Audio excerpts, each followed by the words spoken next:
KBS는 새해를 맞아 도내 주요 기관 단체장들로부터 주요 지역 현안과 정책 등을 직접 들어보는 신년 대담을 준비했습니다. 이번 주에 차례대로 한 분씩 만나뵐 텐데요. 오늘 첫 순서로 오영훈 제주도지사 자리했습니다. 안녕하십니까? 어서 오십시오. 네, 안녕하십니까? 네, 새해 복 많이 받으십시오. 새해 복 많이 받으십시오. 네. 도민들께도 새해 인사 좀 해주시죠. 네, 존경하고 사랑하는 저희 도민 여러분, 갑진년 새해가 밝았습니다. 도민 여러분께서 꿈꾸시는 대로 2024년 한 해 바라시는 일 다 이루어지길 기대하겠습니다. 감사합니다. 네. 올해 제주도정의 핵심 과제들이 또 많이 있을 텐데 네. 뭐 간략하게 소개를 해주신다면요. 네, 뭐 워낙에 좀 많긴 하지만 간단히 말씀을 드리겠습니다. 우선은 도정의 혁신 분위기를 새롭게 하는 데 가장 주력할 생각입니다. 지난해 민선 8기 1년여의 성과 과정에서 특히 신산업 분야를 육성하는 데 성과를 많이 냈습니다. 그리고 다른 시도에서는 하지 않았던 일들, 우리 도만 유일하게 하는 정책들이 또 빛을 많이 보았는데요. 네. 그 과정에서 확인할 수 있듯이 새로운 일, 그리고 어느 누구도 개척하지 않았던 일들을 선도하는 것은 매우 의미 있는 일이라고 생각합니다. 그리고 또한 일하는 방식이 새롭게 바뀌고 또 새로운 형식으로 옷을 갈아입었을 때 또 변화와 혁신이 도민 여러분들께서 체감하시기 좋을 거라고 생각합니다. 그런 점에 있어서 저희 도정 운영의 전반에 대해서 혁신의 분위기를 가져가겠다는 말씀을 드리고요. 특히 디지털 시대 그리고 인공지능 시대가 곧 도래하고 있습니다. 이런 디지털 시대, 인공지능 시대에 걸맞는 행정의 서비스가 충족되어야 할 텐데요. 네. 저는 지능형 지방정부 운영 시스템이라는 것을 새롭게 도입해서 이런 시대적 흐름에 변화를 맞춰가고자 합니다. 그리고 기업하기 좋은 제주를 이제는 성과를 내야 될 때입니다. 그러면 상장기업 20개 육성 유치도 이제 가시적으로 성과를 내야 되는데, 물론 지난해 컨택이라는 우주기업이 상장을 하긴 했습니다만은 올해는 상장기업 2군데, 우리 향토기업 중에서, 그리고 수도권 기업에서 2군데 정도는 이전 기업이 제주로 올 수 있는 그런 기틀이 마련되었으면 하는 기대를 갖고 있고 준비를 차곡차곡 해 나가고 있습니다. 그리고 두 번째는 기업하기 좋은 제주에 의해서 가장 중요한 건 도민 여러분들의 촘촘한 돌봄이 사회 제도적으로 뒷받침이 제대로 돼야 한다는 점일 것입니다. 그래서 지난해 10월부터 실시해 오고 있는 제주같이 통합 돌봄이 올해부터 전면적으로 진행이 될 것 같습니다. 그렇게 되면 가사 지원 서비스나 식사 지원 서비스가 필요한 분들에게 꼭 제공이 되는 시스템으로, 그리고 사회적 약자뿐만 아니라 70만 도민이면 누구나 제공받을 수 있는 서비스로 거듭날 수 있었으면 좋겠다는 생각을 갖고요. 또 하나는 도에서 예산이 통과됐습니다만 아이건강 체험활동비가 중위소득 120% 이내 범위 내에서 월 5만 원, 8세부터 12세까지 지급하도록 되어 있습니다. 이 준비가 대단히 저희들에게는 중요한 정책이고 또 도민 여러분들께서도 상당히 관심을 갖는 분야일 겁니다. 중위소득 120%면 4인 가족 기준으로는 687만 5천 원 정도 상당히 금액이 될 것입니다. 네. 그렇기 때문에 많은 도민들이 이용할 수 있는 만큼 읍면동 사무소에서 신청하는 일들에 적극적으로 나서줬으면 하는 바람 같습니다. 크게 3가지 정도로 말씀해 주셨는데 네. 더 많이 있잖아요. 네. 근데 네. 좀 걱정이 되는 게 뭐냐면 네. 제주도의 재정 상황이 지금 녹록치가 않거든요. 또 지방채를 2천억 원 정도 또 발행할 계획으로 알고 있는데 네네. 이렇게 어려운 재정 상황 어떻게 극복하실 계획입니까? 우선은 재정 상황에 대해서 지난해 정리 추경하는 마지막 과정에서 지방교부세가 좀 더 왔습니다. 즉 지난해 10월, 11월 2개월 동안 수출 호조세가 보여지고 경기가 진작되면서 세금이 더 거쳤다는 얘기입니다. 그래서 예상하지 못했던 금액이 더 추가로 들어와서 1,028억 원이 지난해 12월 5일자로 제주도 지방정부에 귀속이 됐습니다. 그렇다는 것은 당초 2,400억 정도에서 1,028억 정도가 보완돼서 재정 여건이 되었다는 점 말씀을 드리고, 그렇다고 한다면은 내년에 올해 예산을 운영하는 데 있어서는 조금 숨통이 트였다는 말씀을 드립니다. 그리고 올해 예산은 이미 확정되어 있기 때문에 중요한 것은 2025년도 예산 편성 과정이 원래처럼 어려울 것이냐 하는 문제일 겁니다. 그렇지만 다만 세계 경기 흐름과 국내 경기 상황을 전반적으로 고려했을 때 1.5%에서 2%의 성장을 지금 예상하고 있고 전망하고 있기 때문에 네. 그렇게 큰 어려움은 없지 않을 것인가라는 조심스러운 기대를 하고 있습니다. 다만 지방 세입을 늘리기 위한 다양한 접근 방법이 구체적으로 마련되어야 하고 그런 부분에 있어서 차질이 없어야 한다고 생각합니다. 지금은 지방채 수준을 15% 이내에서 관리하고 있고 지금 14%이기 때문에 그 이상은 현재로서는 넘어가지는 않을 것이다 이렇게 생각하고 있습니다. 그럼 보통교부세 같은 경우도 추가로 좀 이렇게 얻을 수 있는 방법이 있을까요? 아니 지금 현재는 보통교부세, 지방교부세를 전부 통틀어서 말씀을 제가 드린 것이고 추가로 더 배정될 수 있는 방안도 있을 수 있다라고 생각합니다. 그래서 국세 조정분을 가지고 추가 경정 예산을 편성할 것인지 문제에 대해서는 좀 더 상황을 기재부의 상황 판단을 좀 지켜봐야 될 것 같습니다. 네, 이공항 얘기 또 해보겠습니다. 올해는 또 본격화될 것으로 보이는데 네. 지금 국토부에서 기본 계획을 고시하게 되면 이제 곧이어서 바로 환경 영향 평가가 이루어지지 않겠습니까? 그럼 이 과정에서 숨골이라든지 클리커층에 대한 어떤 검증 이런 네네. 문제가 남아 네. 있습니다. 어떻게 하실 계획이신지?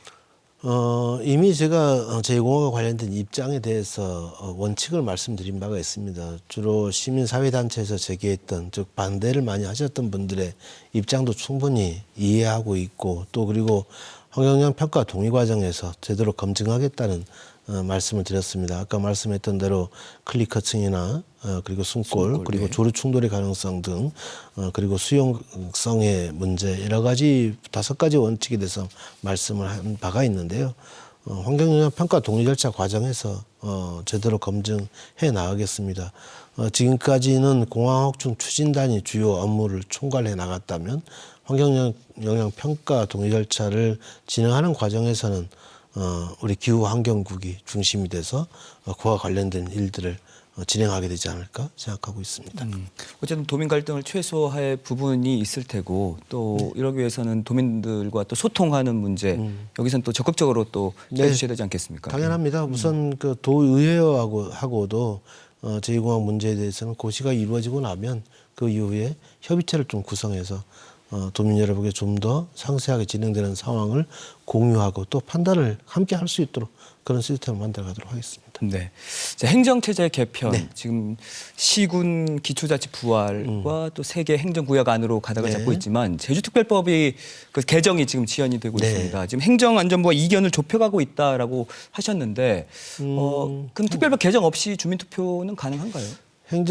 지금 현재 제주특별자치도 특별법에는 시군을 두지 아니한다로 되어 있기 때문에 그 법률이 개정되기 전에 주민투표를 하기는 어려운 상황입니다. 즉 현행 주민투표법에서 제주자치도가 행안부 장관에 요구하면 행안부 장관이 해줄 수는 있습니다. 그런데 그 법률상 지금 두지 아니한다로 되어 있기 때문에 투표가 끝나는 즉시 법률을 개정해서 그걸 보완해주겠다는 약속이 있게 되면 저는 가능하다고도 봅니다만은 이런 여러 가지 이해관계가 상충될 수가 있기 때문에 사전에 특별법 개정을 통해서 전제 조건을 형성한 다음에 주민투표로 가는 것이 저는 합리적이다라고 생각합니다. 그럼 행안부 입장 행안부하고 입장은 이미 저희도하고는 합의를 했습니다. 그래서 시군을 두지 아니함에도 불구하고라는 내용을 행정계층 구조를 할 수 있도록 이렇게 내용을 수정한 바가 있기 때문에 국회에서 여야가 합의 처리하지 않을까라는 기대를 하고 있고 아마 1월 7일, 8일, 9일 사이에 법제사법위원회와 본회의가 열리는 것으로 예정되어 있는 것으로 알고 있습니다. 특별한 사안이 발생하지 않는다면 합의 처리될 것으로 기대하고 있다는 점 말씀드립니다. 알겠습니다. 또 이사진 인사권 놓고 갈등을 빚어온 이 제주 4.3 평화재단 조례 개정안 일부 수정에 대해서 이제 도의회를 통과를 했는데 조례 개정 취지에는 뭐 공감하지만 추진 과정에 있어서 좀 소통이 부족했다라는 의원들의 지적이 있었거든요. 어떤 입장이십니까? 글쎄 물론 이제 그런 지적이 있을 수 있다고 보여지고요. 다만 외부적으로 공개되는 것하고 또 내부적 행정 내부와 차산 평화재단과의 관계 문제는 또 공개되는 게 아니기 때문에 그러한 점도 충분히 이해하셨기 때문에 도의회에서 조례 개정안이 통과되었다고 봅니다. 앞으로 향후 재단 운영의 독립성이나 이런 부분들이 이미 조례 개정을 통해서 불비했던 제도가 조정이 됐기 때문에 재단 운영의 독립성을 확보해 하면서 운영해 나갈 수 있도록 최선의 노력을 다하겠습니다. 이번 조례 네. 이제 개정안을 이제 일부 수정해서 조례 개정을 낸 게 그러니까 도정에서는 어떤 역할을 했다고 보시는 건지? 당초 안보다 입법 예고 기간의 과정에서 의견이 제시됐던 내용들을 반영한 결과로 의견이 같기 때문에 저는 뭐 조정이 된 안이라고 생각합니다. 알겠습니다. 또 도정의 핵심 정책 중에 하나가 이제 15분 도시 정책인데 지금 어디까지 와 있고 또 올해 계획은 어떤지가 또 많은 분들 궁금해하실 15분 것 도시는 같습니다. 이미 지난해 이제 용역을 수령했고 그 과정에서 도민 원탁회의, 도민 의견 수렴의 절차를 거쳐서 세부적으로 일단 4개 지역에 대해서 시범적으로 선포까지 했고 올해는 그와 관련된 예산이 반영이 되었고 구체적으로 실행 작업에 들어가고 있는 것으로 알고 있습니다. 그렇게 되면 15분 도시에 대한 개념이 정리되었다고 보고 그리고 방향이 정리되었다고 보여집니다. 그러면 이게 새로 지금까지 추진해왔던 균형발전 사업이라든가 도시개발 사업을 완전히 별개로 하는 것이 아니라 15분 도시의 관점에서 기존 사업을 새롭게 배치하고 새롭게 관점을 정립한다는 취지이기 때문에 농촌 활력 사업이나 도시 재개발 사업, 균형 발전 사업을 이 15분 도시 계획에 따라서 배치하게 될 것입니다. 그런 과정에서 성과가 빨리 나올 수 있도록 우리가 함께 노력해야 되지 않을까 싶습니다. 그럼 구체적으로 뭐 사업 계획이 잡힌 게 있을까요?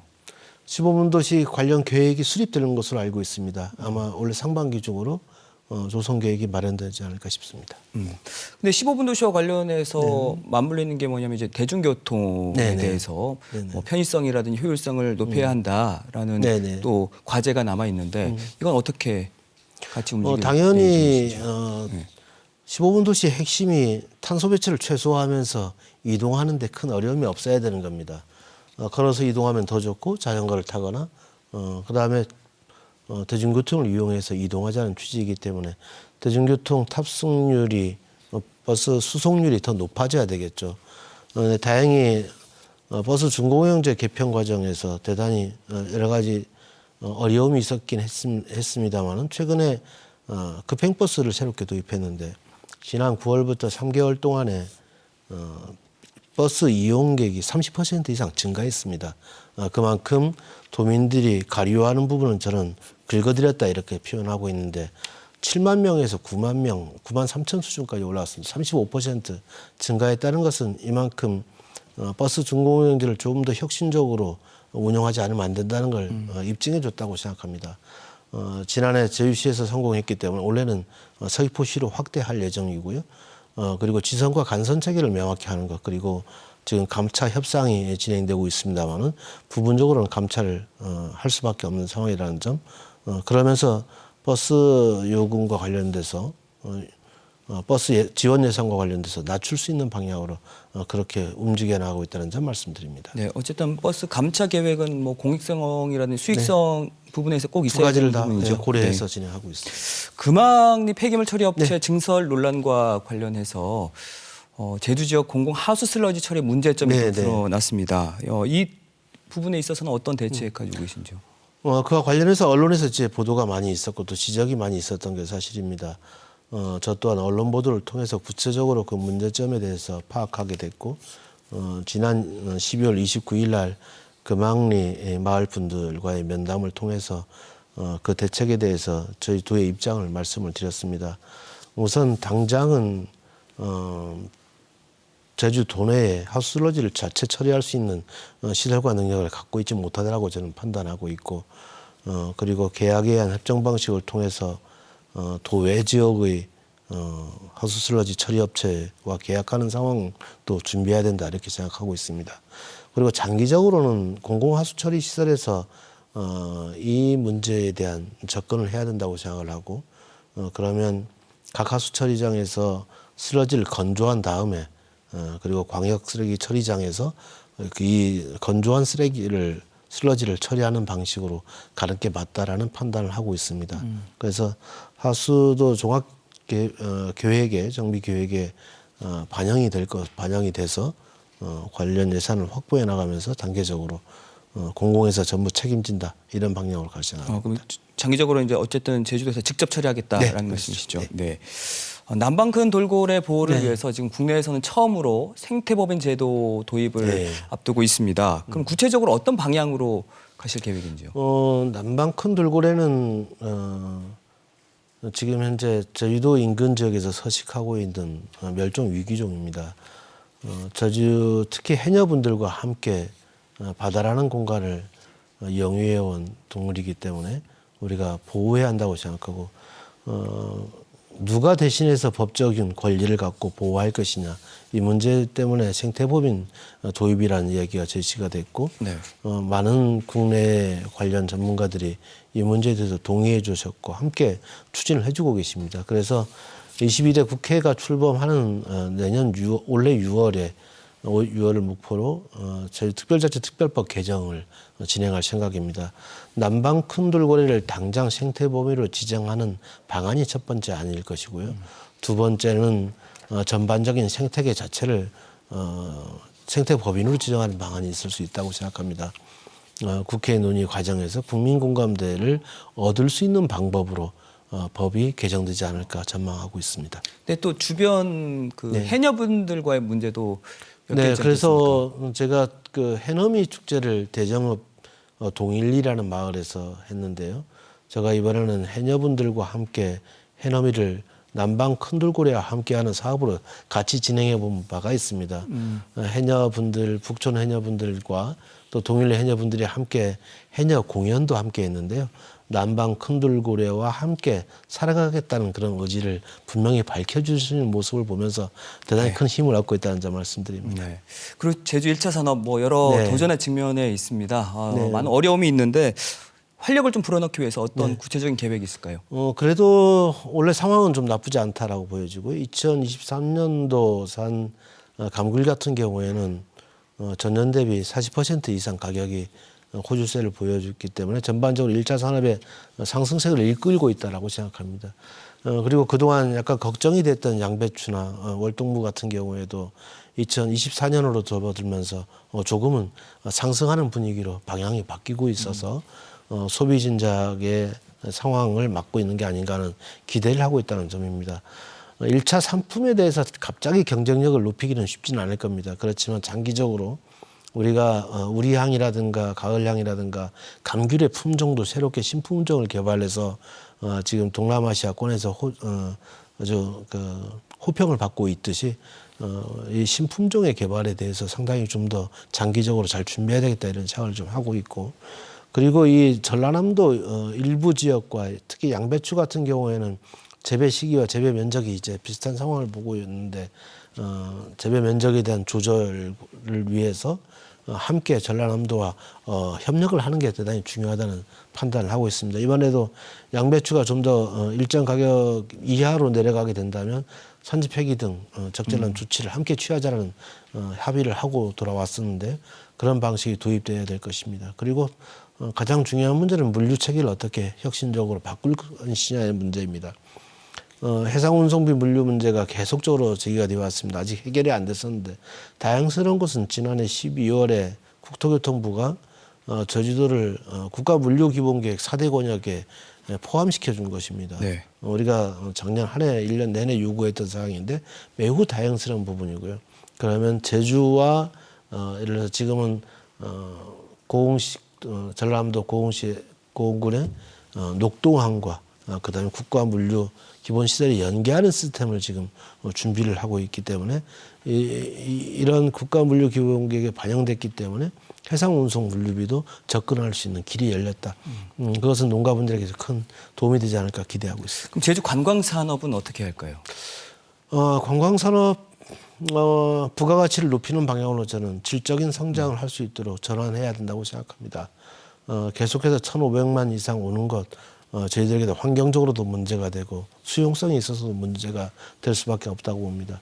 1,300만 명을 유지하면서 그리고 질 좋은 관광객으로 전환시켜 나가는 정책이 필요하고 최근에 외국 관광객 특히 홍콩 그리고 싱가포르 관광객이 카드 매출 분석을 보면 국내 관광객보다 8배 이상 쓰고 있는 것으로 나타납니다. 중국 관광객도 3배 이상 쓰고 있는 것으로 확인되고 있기 때문에 외국 관광객의 비중을 2019년 수준으로 어떻게 빨리 땡길 것이냐 하는 문제가 가장 중요하다고 보여지고요. 그리고 최근에 20, 30대 젊은이들로부터 곽광을 받고 있는 워케이션 상황을 보게 되면 제주에 대한 여행 상품 맵 만족도가 상당히 높아지고 있다고 봅니다. 그런 점은 긍정적인 요소로 보일 수 있고요. 특히 어제 하루입니다만은 전년 동일 대비 4%가 증가하고 있습니다. 그래서 올해는 좀 신호가 좋지 않을까 기대하고 있습니다. 네, 제가 이렇게 제주의 주 현안에 대해서 이야기를 나눠봤고 이제 8일 뒤면 또 지사님의 공직선거법 위반 재판 1심 선고가 있는데 재판부가 어떤 판단을 내릴 걸로 보세요? 재판 과정에서 제가 뭐 충분히 저희 입장을 이야기했고 또 저희 변호인들도 충분히 입장을 이야기했습니다. 검찰이 공소 사실에 대해서 입증하지 저는 못했다고 보여지고요. 재판부는 당연히 합리적인 판단을 할 것으로 생각합니다. 알겠습니다. 네. 마지막으로 도민들에게 간략하게 마지막 인사해 주십시오. 네, 존경하고 사랑하는 저희 도민 여러분, 2024년에는 저희 도정이 혁신을 통해서 도민 여러분 한 분 한 분의 삶이 더 빛날 수 있도록 주력하겠습니다. 새해 늘 건강하시기 바랍니다. 감사합니다. 네, 알겠습니다. 네, 올해도 제주도정 잘 이끌어 주십시오. 고맙습니다. 네, 감사합니다.